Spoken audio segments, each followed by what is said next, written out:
Hello. سلام. We are back in Haggai برگشتیم دوباره به کتاب حجی and we're looking at the third prophecy. و قراره تو این ویدیو در رابطه با سومین پیشگویی حجی بخونیم. And this is Haggai chapter 2 verses 10 to 19. حجی باب 2 هستیم و سومین پیشگویی رو توی آیات 10 تا 19 میخونیم. And let's just read verse 10 first of all. بیاین شروع کنیم به خوندنش. با آیه 10 شروع میکنیم. صفحه 1228 هستیم. در دومین سال داریوش در روز 24 از ماه نهم کلام خداوند به واسطه حجی نبی نازل شده. گفت So we're told when this prophecy was. پس اومده زمانی که این پیشگویی کی اتفاق افتاده در اول میگه. It was 2 months after the second prophecy در حقیقت 2 ماه بعد از پیشگویی دوم بوده این پیشگویی سوم. and nearly 4 months after the first prophecy. و تقریباً 4 ماه بعد از پیشگویی اول اتفاق افتاده. So let's see what Haggai's message is in this prophecy. پس بیاین با هم bخونیم این پیشگویی رو و ببینیم که توی این پیشگویی چه پیامی از جانب حجی به مردم قرار داده بشه. And remember the context so far.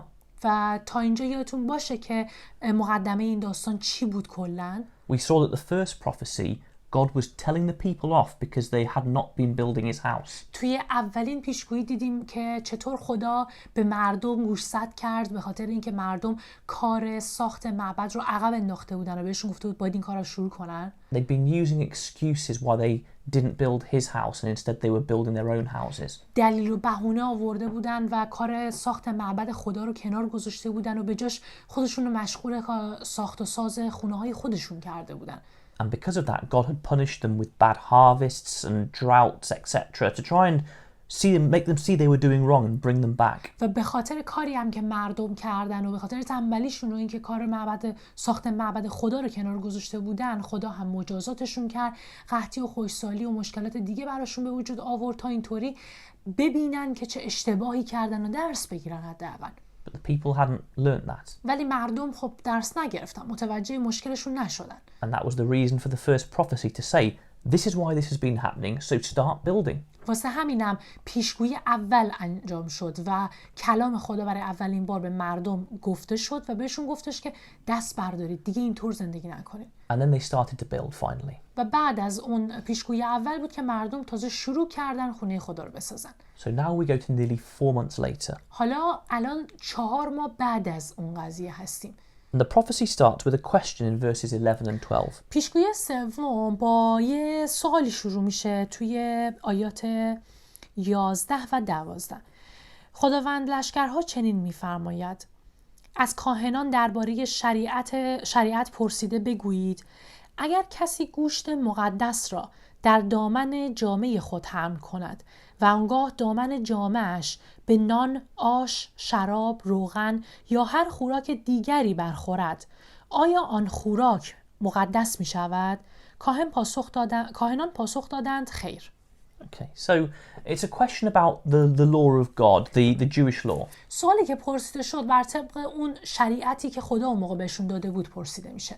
So they had what was called consecrated meat. After a sacrifice, the meat was almost considered holy to God. طبق شریعتی که اونها اون موقع داشتن، وقتی حیوانی رو برای خدا قربونی میکردن، گوشت اون حیوان رو میگفتن گوشت مقدس که وقف خدا بود. And only the priests were allowed to eat it. و فقط کاهن میتونست از اون گوشت بخوره. And it was teaching the people a lesson of how the things we give to God, they should be the best, the most holy things. و درسی هم که این قضیه به اونها میداد این بودش که چیزی که میخوایم به خدا تقدیم کنید باید از بهترین ها باشه. But he says to them, look, this holy meat, if you took this holy meat and touched some other food, would that food become holy? اول میاد این سوال ازشون میپرسه، بهشون میگه که اگر اول به گوشت مقدس دست بزنید و بعد برید به غذاهای دیگه دست بزنید، آیا باعث میشه که اون غذاهای دیگه هم پاک بشه؟ And the priests say, no. کاهنا میگن نه. And that was quite right. که کاملا هم درست میگن. Because ceremonial holiness couldn't be transferred on from one object to another under God's law. چون بر طبق شریعت خدا این پاک بودنی که طبق شریعتشون داشتن، پاک و مقدس بودن، با لمس کردن انتقال پیدا نمی کرده. باید حتما مراسم خاصی برای پاکسازی انجام می شد. But then he asked them another question. بعد میاد در ادامه یه سوال دیگه ازشون میپرسه. Verse 13. آیه 13 رو میخونیم. آنگاه حجی گفت اگر کسی به سبب تماس با جنازه نجس شده است یکی از آن خوراک ها را لمس کند آیا آن خوراک نجس می شود؟ کاهنان در پاسخ گفتند آری نجس می شود.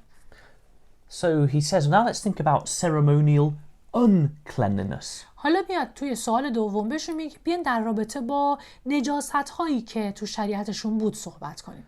Under the law, if someone touched a dead body, they were ceremonially unclean and had to separate themselves for a time. طبق شریعت و قوانینی که اونها اون موقع داشتن اگر کسی مثلا به یک جنازه‌ای دست میزد طبق اون شریعت خود اون آدم هم ناپاک میشد، نجس میشد. And if they touched anything whilst they were unclean, it made that thing unclean also. و وقتی خود اون طرف به خاطر دست زدن به یه چیز ناپاک نجس میشد، ناپاک میشد، اگر اون آدم هم میرفت به چیزای دیگه دست میزد باقی چیزها رو هم ناپاک و نجس میکرد. So under the law, you could pass on ceremonial uncleanliness by it touching something else. پس یعنی با توجه به شرایطی که داشتن نجاست ها رو میتونستی با لمس کردن به چیز دیگه ای انتقال بدی. And it was illustrating the principle to them that bad things, unclean things are much easier to spread around than good things. که اینطوری بهشون درس داده میشد که بهشون یاد میداد که معمولا نجاسات و ناپاکی ها راحت تر میتونه پخش بشه و چیزهای دیگر رو هم با خودش ناپاک کنه.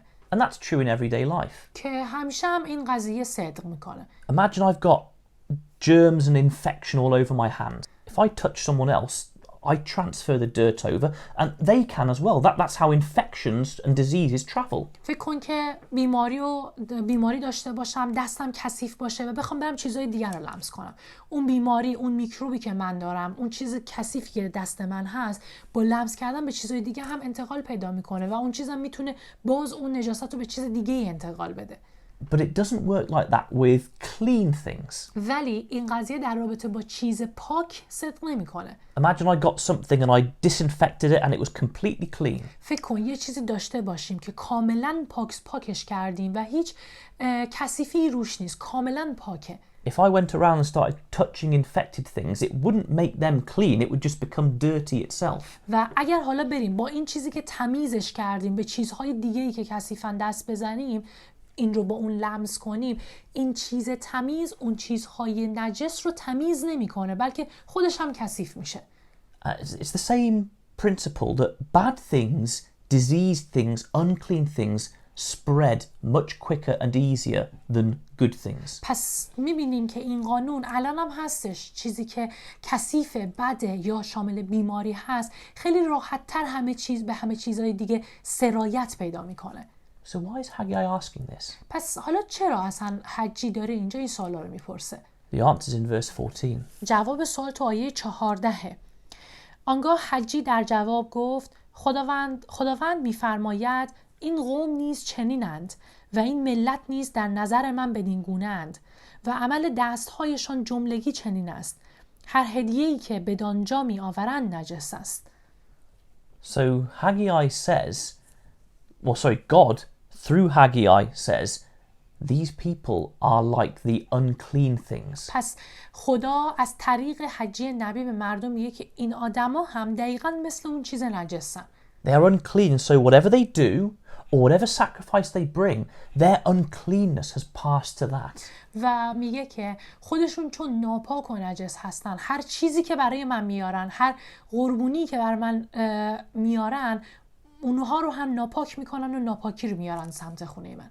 Because they weren't right with God. Even their good works and sacrifices, they weren't good. پس چون خودشون توی موقعیت خوبی نبودن و درست زندگی نمیکردن، هر کار دیگه ای هم که میکردن اون ناپاکی های خودشون رو هم میآوردن و انتقال میدادن.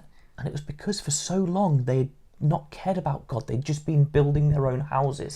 این قضیه هم به این خاطر بود چون که مدت‌ها بود که خدا رو فراموش کرده بودن و اهمیتی نمیدادن و فقط متمرکز شده بودن به ساخت خونه‌ها و زندگی خودشون. It even seems that whilst they've been building and obeying God's command, they're still their heart still isn't necessarily right. و داره نشون میده که الانم که دیگه تصمیم گرفتن مطیع خدا باشن، خونه خدا رو بسازن، بازم هنوز قلبشون پاک نشده. Maybe they'd just been doing it to get some stuff from God rather than actually wanting to build God's house. شاید اصلا به خاطر این قضیه ساخت خونه خدا رو داشتن ادامه میدادن که خدا در جواب بهشون میخواد یه پاداشی بده تا اینکه بخوان واقعا خودشون با خواست قلبی بیان و خونه رو بسازن. And God says this. خدا هم همینو بهشون میگه. So we're going to read all of verses 15 and to verse 17 first of all. آیات 15 تا 17 رو میخونیم. به ایام اخیر نیک بیندیشید. از پیش از نهاده شدن سنگی بر سنگ دیگر در معبد خداوند تا کنون در تمامی این ایام چون کسی سراغ پشته خرمن 20 منی می آمد تنها 10 من می یافت و چون کسی نزد حوضچه شراب می رفت تا 50 پیمانه از آن برگیرد تنها 20 پیمانه می یافت. خداوند می فرماید من شما و تمامی دسترنجتان را به باد سوزان و کبک و تگرگ زدم اما نزد من بازگشت نکردید. So God says to them, look, from this day we're on now, I want you to keep thinking about what it was like before. پس یعنی خدا داره بهشون میگه که از الان به بعد میخوام کلاً به کارهایی که من براتون قبلا انجام میدادم فکر کنین.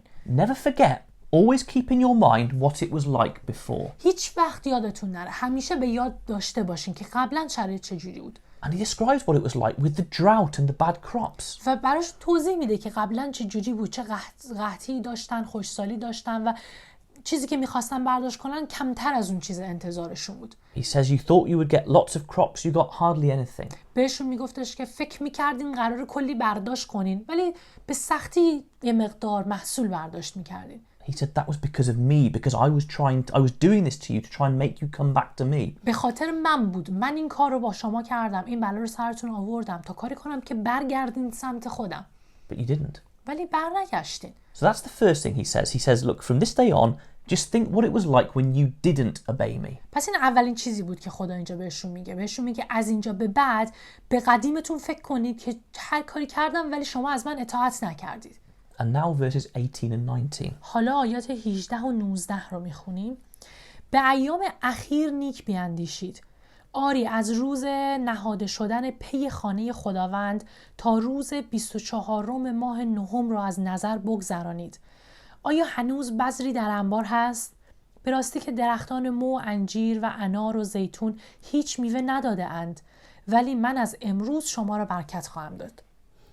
So he says again, look, from this day onwards, keep thinking. پس بازم بهشون میگه که از الان به بعد رو همش فکر کنین. At this date, what can you see in your barns? Can you see anything? فکر کنید ببینید از این تاریخ تا الان هیچ محصولی برداشت کردین؟ انباراتون چیزی وجود داره تو انبارتون؟ He says, no, you can't. و بعد بهشون میگه نه هیچی نمیتونید پیدا کنید تو انباراتون. He says, up until this time, the vine, the fig tree, all the trees, they've stayed bare. بهشون میگه تا الان که نگاه کنید تمام درخت‌ها همشون خالی و بی‌محصولن. But the last thing he says is, from this day, I will bless you. ولی آخرین کلامی که خدا تو این آیات بهشون میگه که از امروز به بعد دیگه بهتون برکت میدم. So let's just summarize that. بیایم پس تا اینجا چیزی که خوندیم رو خلاصه کنیم. He says, look, take this day that we're on now as a marker. پس بهشون میگه که این روزی رو که الان توش هستیم رو به عنوان یه نشونه قرار بدین. First of all, think to what it was like when you were disobeying me and how bad it was. اول به قدیمتون نگاه کنید، به زمانی که نافرمانی میکردین و چقدر بد بودید. And then think about how even to this day, there's still no crops, there's nothing. و بعد فکر کنید ببینید که حتی تا امروز هم هیچ محصولی برداشت نکردید. همه درخت‌ها بی‌محصول و خالی‌اند. Even though they'd been building maybe for 3 months, there was still nothing. It was still like the bad times. با وجود اینکه این همه مدت دارن میسازن باز هم هیچ چیزی برداشت نکردن. کلا هیچ محصولی ندارن و دست خالی‌اند. Because, as he said, they'd been defiled, their heart wasn't right, and all the things they gave were bad. و دلیلش هم اینه که چون که آدمای خوبی نبودن، قلبشون بد بوده و برای همینه که هیچ محصولی برداشت نکردن. But he says, now it's different. From this day on, now I will start to bless you. ولی در ادامه میگه که از اینجا به بعد قراره دیگه متفاوت باشه. از امروز به بعد قراره بهتون برکت بدم. So why would God do it from this day? چرا خدا این کار رو از این روز به بعد قراره انجام بده؟ Maybe it's because the people had finally started obeying him and doing the right thing. شاید به این خاطره که مردم در نهایت شروع کردن به دنبال کردن خدا و مطیع خدا بودن. Maybe at the start they'd just been working and building a temple and they wanted to do it and maybe get all the food and crops straight away. شاید تا قبل از این فقط کار ساخت معبد و واسه این انجام میدادن که میخواستن از خدا یه چیزی بگیرن یا پاداش بگیرن یا غذا بگیرن و شاید به این منظور فقط بوده. But that wouldn't be real service, would it, if you're just doing something to get something? ولی اینو میدونیم که اگر فقط به هوای پاداش گرفتن بخوایم خدمت کنیم، اون خدمت واقعی نیست. But by this time that this prophecy is given, they've been working for maybe 3 months and still not getting anything. ولی تا اینجایی که اینها دارن سومین پیشگویی رو از خدا میگیرن، تا حالا 3 ماه دارن کار میکنن ولی هیچ چیزی هنوز از خدا دریافت نکردن، هیچ پاداشی نگرفتن و محصولی نگرفتن. And it seems maybe they've proved they are now right with God, ready to serve him in the right way. و انگار دارن الان ثابت میکنن به خدا که دیگه الان درست هستن، دیگه الان نیت درستی دارن. It seems that before this date, God had not considered them clean. و به نظر میرسه که انگار از این روز تا قبل از این روز خدا اونها رو آدم‌های پاکی نمیدیده. It's as if they had to prove they weren't just serving him so they could get something back. انگار که میباید ثابت کنن، یعنی فقط با نیت درستی به خدا خدمت نمی‌کردن تا الان، خدمت می‌کردن که در ازاش یه چیزی به دست بیارن. They almost had to work off their uncleanness and all the bad they'd done to God. مثل این میمون که انگار میبایست کار کنن، تلاش کنن تا بخوان از این ناپاکیشون از بین بره و بخوان پاک بشن. But now in God's eyes they've proved that they only want to work so they can do the right thing to serve him. ولی از دید خدا به نظر میرسه که از اینجا به بعد دیگه ثابت کردن که دارن برای خود خدا خدمت میکنن، نه برای اینکه فقط بخوان از خدا چیزی به دست بیارن. And God says, okay, from this day now you are clean, now you are doing the right thing, now I will bless you. واسه همینه که خدا میگه که از امروز به بعد دیگه بهتون برکت میدم، دیگه شما پاک و خوب هستین. But he says never forget what it was like. Make sure you've learnt your lesson. و بهشون هم میگه هیچ وقت قدیمتون یادتون نره که چه جوری بودین. همیشه حواستون باشه که از قدیمتون درس بگیرید. So what's the lesson for us? خب ما چه درسی میتونیم از این قسمت بگیریم؟ God wants people to serve him for the right reason. خدا از مردم میخواد که با دلیل و با نیت درستی بیان سمتش و بهش خدمت کنن. We could do lots of good things for God and give lots of offerings to God. میتونیم برای خدا خدمات خوبی انجام بدیم و کارهای خوبی انجام بدیم تو مسیر خدا. But if we've got the wrong heart or we're not doing it for the right reasons, these things are unclean. ولی اگر نیتی که پس کارهایی که انجام میدیم نیت مناسب و درستی نباشه، کارهایی هم که داریم انجام میدیم به گونه‌ای پاک نیست و درست نیست در راه خدا. Someone who is not right with God in their heart and attitude can never give something good and clean to God. کسی که واقعاً قلباً نیت درستی برای کارهاش نداشته باشه هیچ وقت نمیتونه چیز خوبی به خدا تقدیم کنه. Even if they go to church or do good acts. حتی اگر به کلیسا هم بره کارهای خوب رو هم بکنه. God says, well, those are unclean because you're unclean. خدا میگه که کارهایی که داری میکنی ناپاک و نجسه چون خودت قلباً نجس و ناپاک هستی. So let's make sure our heart and attitude is right with God. پس بیاین حواسمون جمع باشه که قلباً خوب باشیم، نیتمون خوب باشه وقتی داریم کاری انجام میدیم براش. That we do want to serve him for the right reasons. بیاین مطمئن بشیم که با دلیل و انگیزه و نیت درستی بهش خدمت کنیم. We serve him because we love him and because he is worthy of honor. بیاین برای این به خدا خدمت کنیم چون خدا رو دوست داریم و میدونیم که خدا شایسته این احترام و خدمت هست و به این منظور به سمتش بریم. If we become a Christian just to get something, God says, no, it's unclean. اگر فقط به این بهونه که میخوایم یه چیزی از خدا بگیریم و چیزی ازش عایدمون بشه بخوایم مسیحی بشیم، خدا که قبول نمیکنه و مطمئناً بهمون میگه که کاری که داری میکنی و خودت ناپاک هستی. So let's not be like the Jews were before this date. پس بیاین مثل اون یهودی هایی نباشیم که تا قبل از این تاریخ پیشگویی سوم بودن. And let's serve God, even if it's hard, even if it doesn't bring us anything. و بیاین به خدا خدمت کنیم، حتی اگر خدمت کردن بهش سخت باشه و حتی اگر با خدمت کردن خودمون چیزی عایدمون نشه. Even if it makes our life harder to serve God. حتی اگر باعث بشه زندگی خودمون سخت‌تر بشه، ولی باز انتخاب کنیم که به خدا خدمت کنیم. If we serve him for the right reasons, he gives us the true blessing of him, Jesus, and eternal life. اگر با نیت و دلیل و قلب درستی به سمت خدا بریم و بهش خدمت کنیم، خدا هم به ما اون برکت واقعی رو که عیسی و امید زندگی در پادشاهی هست رو به ما میده. And those are wonderful blessings. و این برکات هم واقعا برکات فوق‌العاده‌ای هستن. Thank you. ممنونیم.